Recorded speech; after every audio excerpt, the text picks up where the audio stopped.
ओम गुरु ब्रह्मा गुरु विष्णु गुरुदेव महेश्वर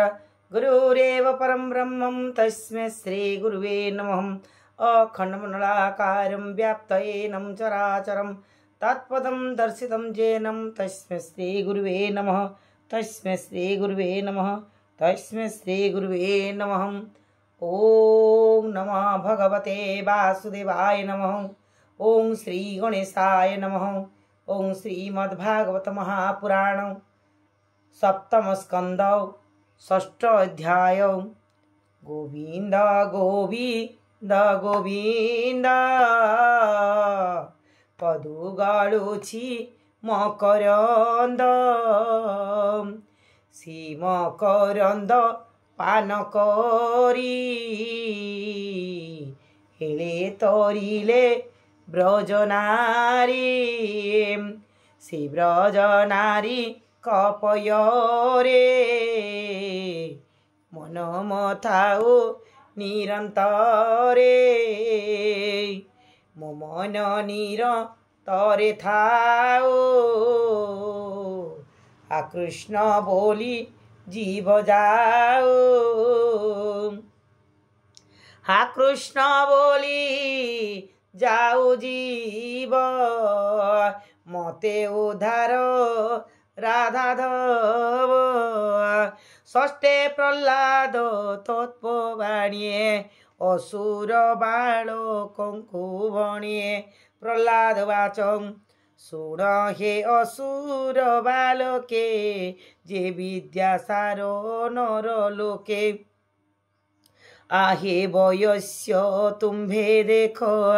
मृत्यु अधीन जीवलोक।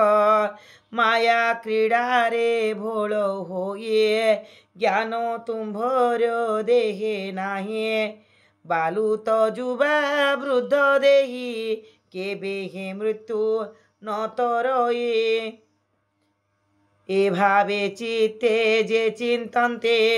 अन्ते से कैवल्य लभन्ते। जेबे अशेष ग्रंथ पढ़िए आत्मार गति पथ हुड़े। पर अपर बोली चिंते से मृत्यु मुखे संचरन्ते। जे गुरु कहे शास्त्र मते अर्थ को बुझाई अनर्थे। अज्ञान निद्रा तावचने न भांगे शास्त्र अनुमाने। से गुरु वाक्य कार्य किस निष्फल तार उपदेश। आत्म शरीर उद्धारणे न कहे अज्ञान कारणे। एघेनी आत्मज्ञानी जेते যত্ন করন্তি আত্মা হিতে। এণু অজ্ঞানীଙ୍କ বচন ন মানে আত্মজ্ঞানী জন। অজ্ঞানী অজ্ঞান দেখায়ে অন্ধকু অন্ধ জেনে ভাহে।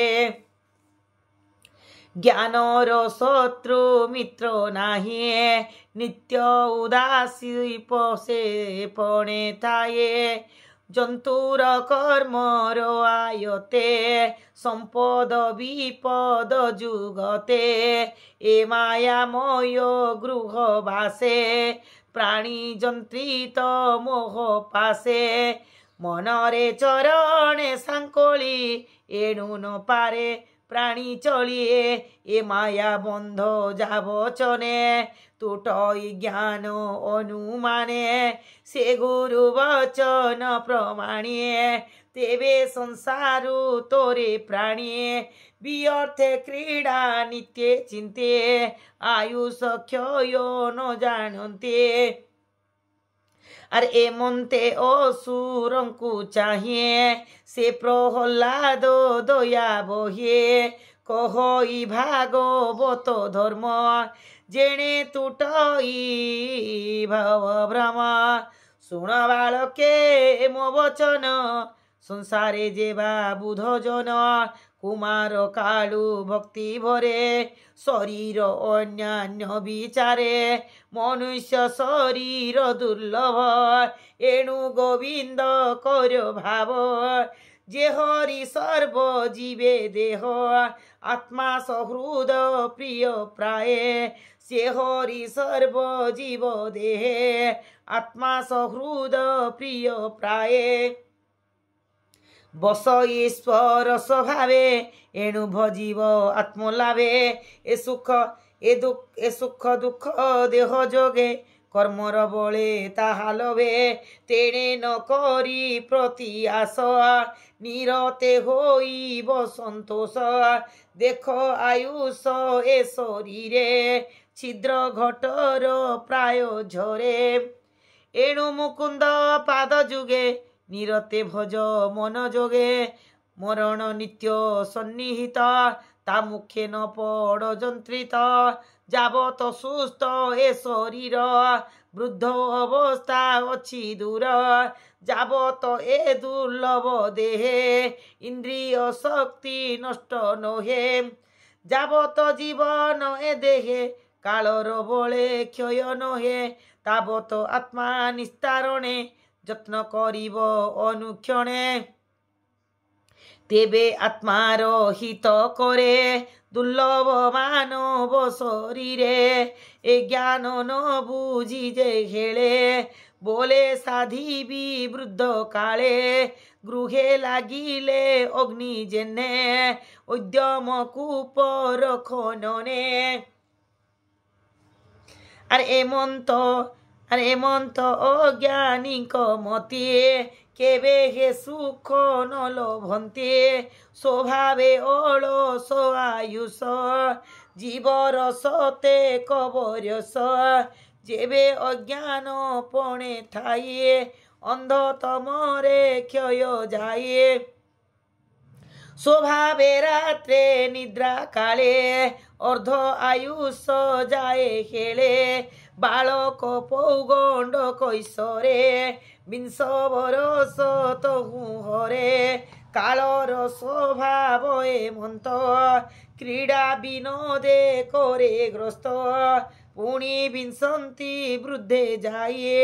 বঞ্চই অসমর্থ হয়ে অপরে যে অবার হয়ে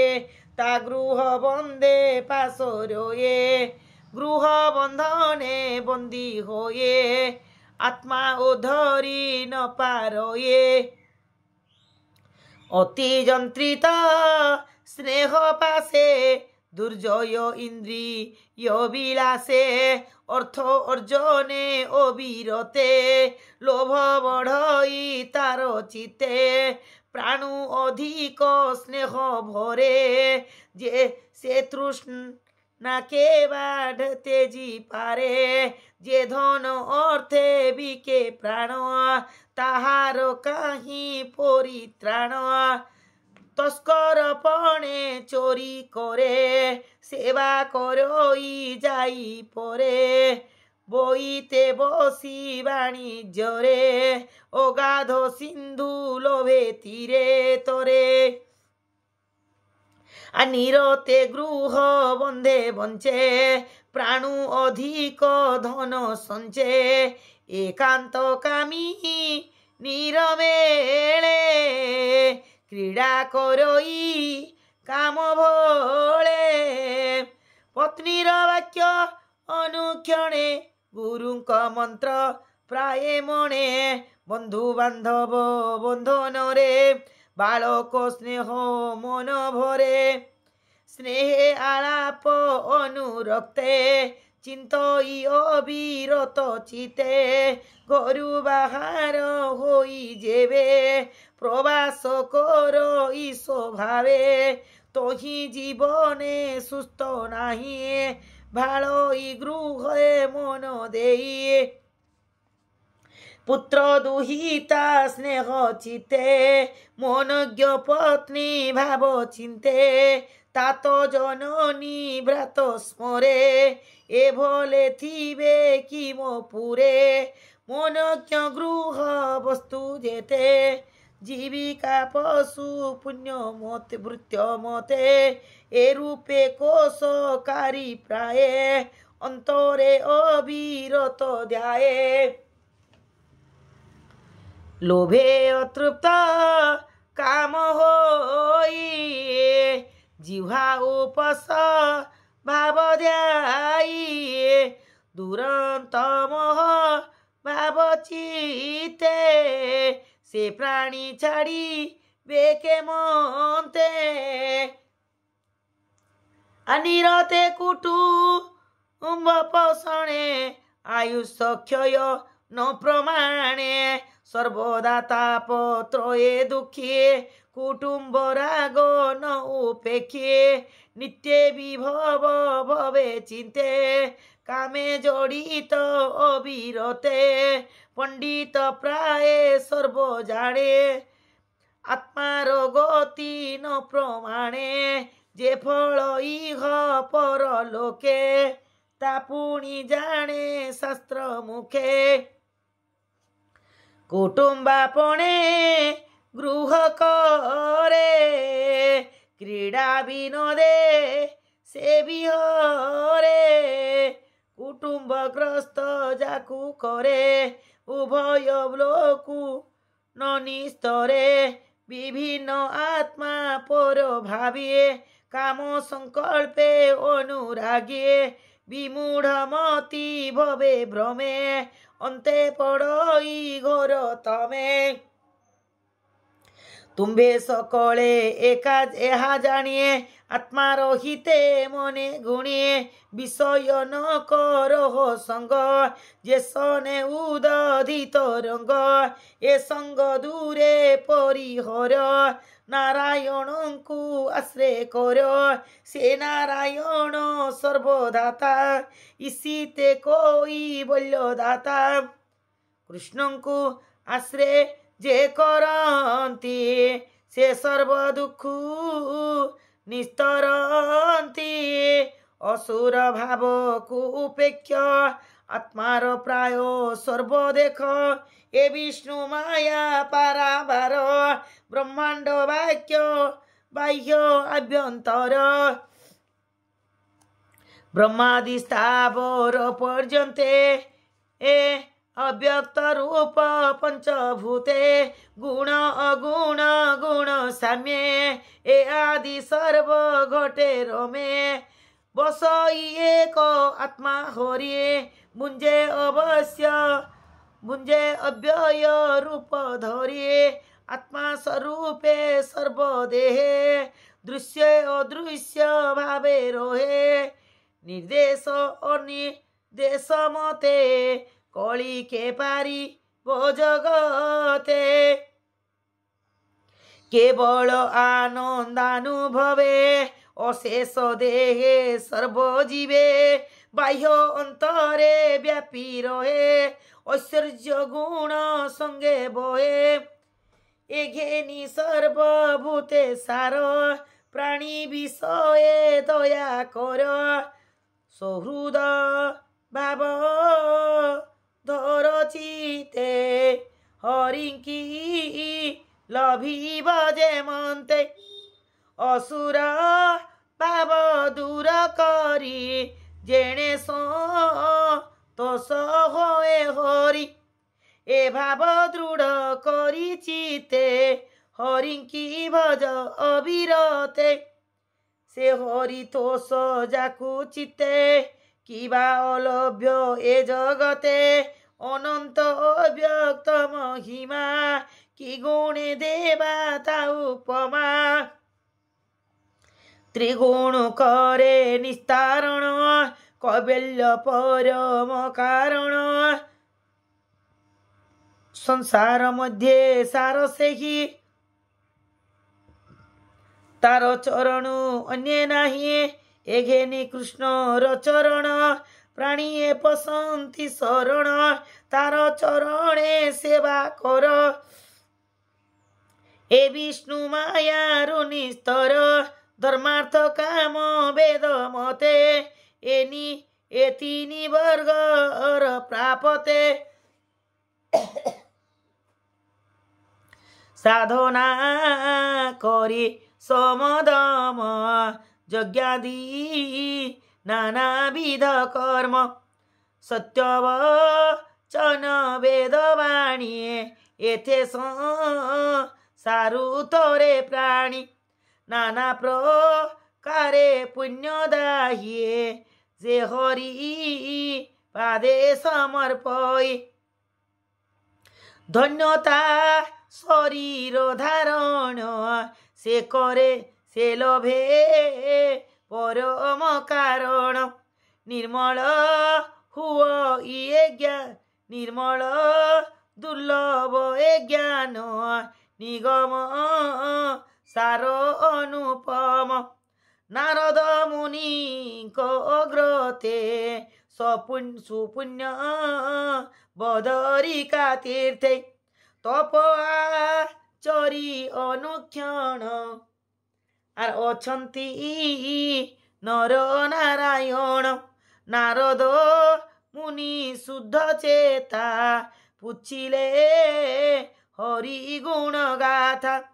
से नारायण शुद्ध भावे नारद मुनि से नारायण शुद्ध भावे जे बिना जे बाणी विविध प्रस्तावे जे बाणी विविध प्रस्तावे से नारायण शुद्ध भावे कहिले ज्ञान उपदेश देशे कृष्णर पाद पद्म धूली नारद मुनि संतोषे कहिले ज्ञान उपदेश कृष्णर पाद पद्म धूली सानंद मने अंगे बोली संसारे अकी चौन जने जहा भावंती शुद्ध मने पूर्वे मुनारदंक बाणी मातारो गर्भे थाई शुणे ए बाणी भागवत कथा शुणन्ते तुटे भव व्यथा भावे कहिले तुम्भ आगे हरि चरित अनुरागे ए मन्ते प्रहलाद बाणी भावे असुर पुत्रे शुणे बोलन्ती प्रहलाद आगे तुल्य बयस अनुरागे शुण हे नृपति कुमर आंबे जे संगते तोहर भिन्न गुरु नाही ए विद्या संपादिलु काहे ए गुरु पुत्रंक चरणे आंबे जे सेबु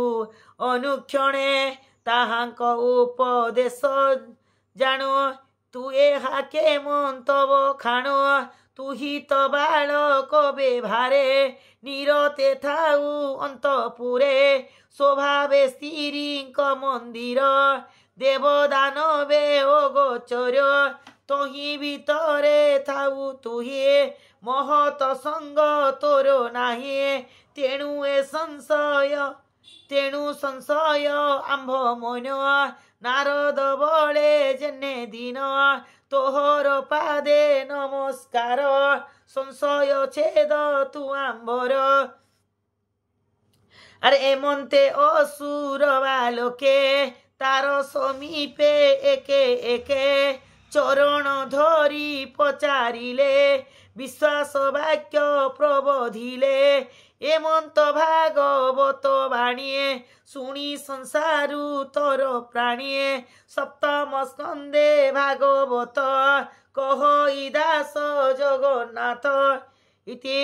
श्रीमद्भागवते महापुराणे पारमहंस्ये संहितायां सप्तम स्कंदे प्रह्लाद चरित नाम 6 अध्याय समाप्त।